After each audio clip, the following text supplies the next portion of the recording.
Assalamualaikum semua.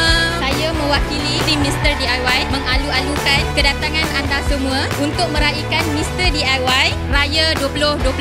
For sure, kita akan having fun, kita akan main game, korang akan dapat hadiah macam-macam benda lagi daripada Mr. DIY. Langit cerah.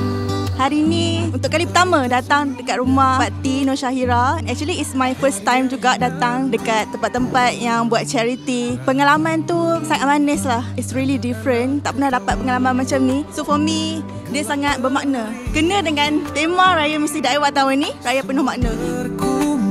Kita sampai tadi around 4:30 and then we go on with the games, we having fun. Kita main dengan adik-adik and I can see diorang pun having fun, diorang seronok, diorang gelak-gelak. And today weather, alhamdulillah, dia tak hujan. So kami dapat main dekat diorang punya laman. After that, kita orang sama-sama tunggu untuk waktu berbuka. Kita orang berkongsi idea about teka-teki and that is a very fun interaction that I had with the kid. They are very sporting. I really love the way they interact with me. I boleh rasa yang hari ni punya aktiviti sangat menyeronokkan. And I really love to come back here to see them again.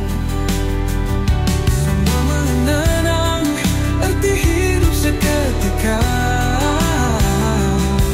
Hari ini kita syukur yang esa. Bingkisan cinta, salam di hulur mesra.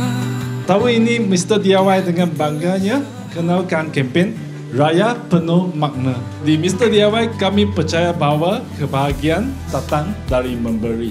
Nah, hari ini bukan sekadar tentang sumbangan tapi juga tentang membawa senyuman, mencipta kenangan dan memastikan raya ini menjadi Raya Penuh Makna untuk semua. Terima kasih kepada Rumah Bakti Nur Syahira dan semua yang terlibat. Mari kita sama-sama jadikan hari ini sebagai pengalaman yang indah dan bermakna. Cinta terus mengalir, hari raya ini jadi kenangan tak terpikir. Cahaya raya terang dalam jiwa. Selamat Hari Raya Aidilfitri. Maaf Zahir dan batin. Selamat Hari Raya.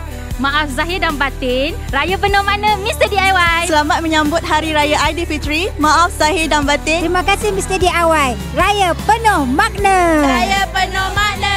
Raya penuh makna.